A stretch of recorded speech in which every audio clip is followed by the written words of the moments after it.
Hello दोस्तों, आइए करते हैं क्लास 10th की मैथ चैप्टर ट्रिग्नोमेट्री की सेकंड एक्सरसाइज का क्वेश्चन नंबर 1 का थर्ड पार्ट और फोर्थ पार्ट इस वीडियो में हम खत्म करेंगे। आइए देखते हैं थर्ड पार्ट में आपको जो टर्म्स दे रखे हैं डायरेक्ट उनकी वैल्यू पुट करते हैं। जैसे cos 45 की वैल्यू आपकी 1/√2 होती है, तो डायरेक्ट वैल्यू पुट करेंगे।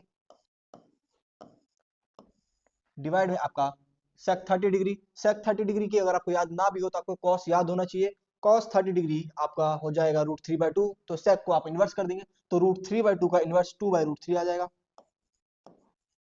प्लस cosec 30 डिग्री के लिए आपको sin 30 पता होना चाहिए, sin 30 आपका 1/2 होता है, तो cosec 30 आपका 2/1 हो जाएगा।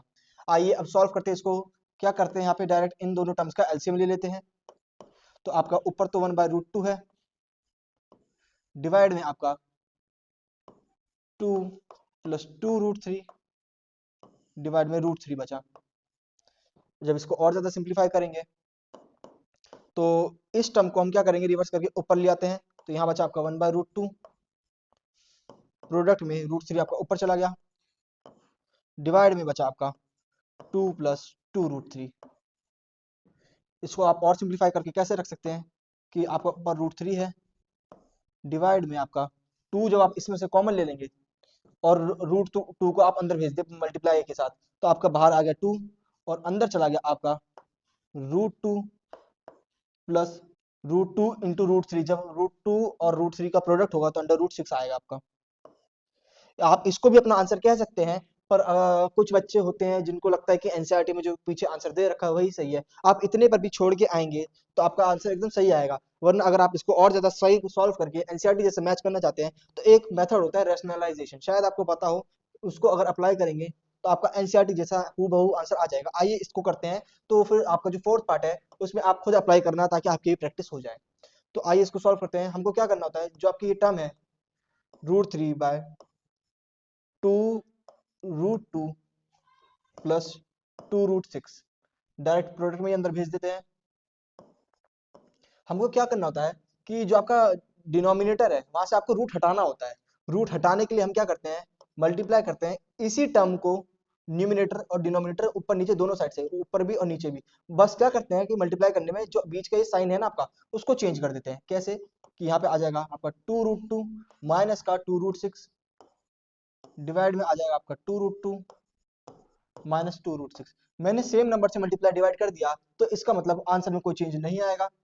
तो आइए इसको अब और ज्यादा सॉल्व करते हैं। तो क्या होगा आपका कि जब √3 की वैल्यू एक बार इससे मल्टीप्लाई होगी, एक बार आगे वाले टर्म से मल्टीप्लाई होगी, तब आपका आंसर बनेगा 2√6। आपको तो पता ही होगा ना कि रूट के वैल्यूज आपस में मल्टीप्लाई हो जाती है। जैसे √3 और √2 है तो √6 हो जाएगा।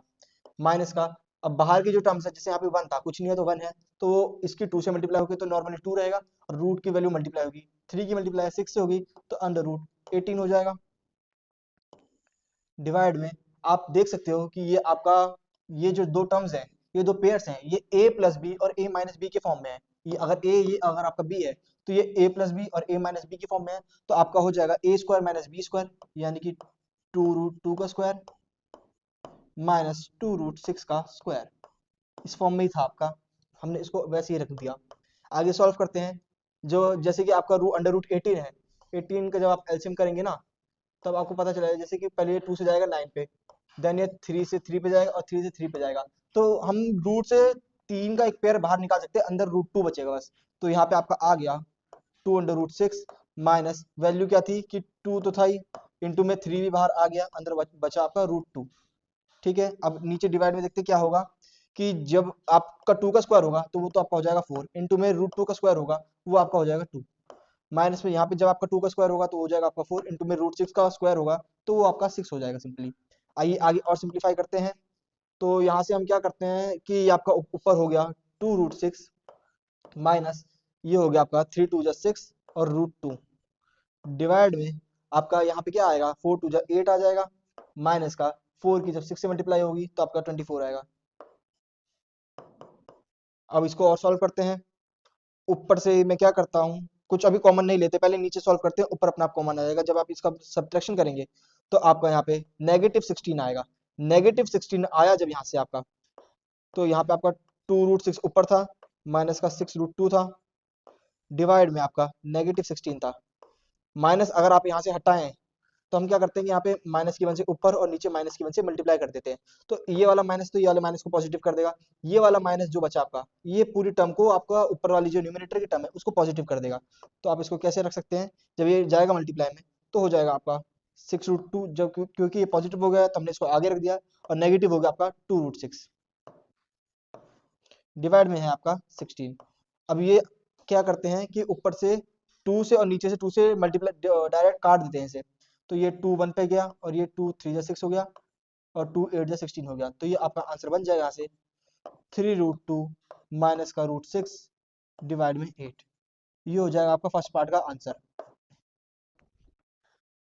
आइए करते हैं अब इसका फोर्थ पार्ट। फोर्थ पार्ट में डायरेक्ट वैल्यूज पुट करेंगे जैसे थर्ड में करा और आंसर लेकर आएंगे। तो सबसे पहली टर्म है आपकी sin 30 की वैल्यू आपकी 1/2 होती है। देन आपका प्लस tan 45 है, tan 45 आपका 1 होता है, डायरेक्ट इसको 1/1 रखते हैं ताकि सिंप्लीफाई में आसानी हो। फिर माइनस cosec 60 डिग्री है, cosec 60 डिग्री यानी कि inverse of sin 60 degree. sin 60 degree आपका √3/2 होता है, तो cosec का हो गया आपका 2/√3। पूरे के डिवाइड में आपका है sec 30 डिग्री, sec 30 यानी कि cosec 30 का इनवर्स। cosec 30 आपका √3/2 होता है, तो 2/√3 इसका इनवर्स हो जाएगा। और फिर plus cos 60 degree, cos 60 degree आपका 1/2 होता है। और फिर प्लस में है cot 45, cot 45 यानी कि tan 45 का इनवर्स। tan 45 1 होता है, तो cot 45 भी आपका 1 हो जाएगा। आइए इसको और सॉल्व करते हैं। सबसे पहले हमारी जो सिंपल टर्म्स है उनका हम एलसीएम ले लेंगे। तो आपका ऊपर वाली टर्म का एलसीएम बन जाएगा आपका 3/2 सॉल्व करने के बाद, माइनस का 2/√3 एज इट इज यहाँ लिख देते हैं हम।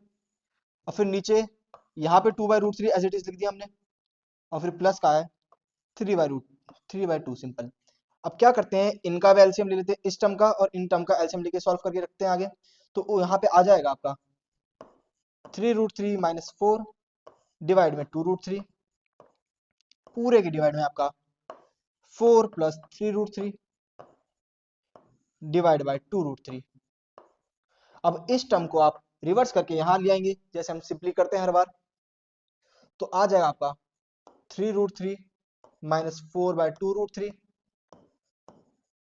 और फिर यहाँ प्रोडक्ट में आ जाएगा, जब ये ऊपर आ जाएगा और पलट जाएगा तो ऊपर आ गया आपका 2√3 डिवाइड में आपका आएगा 4 प्लस 3√3।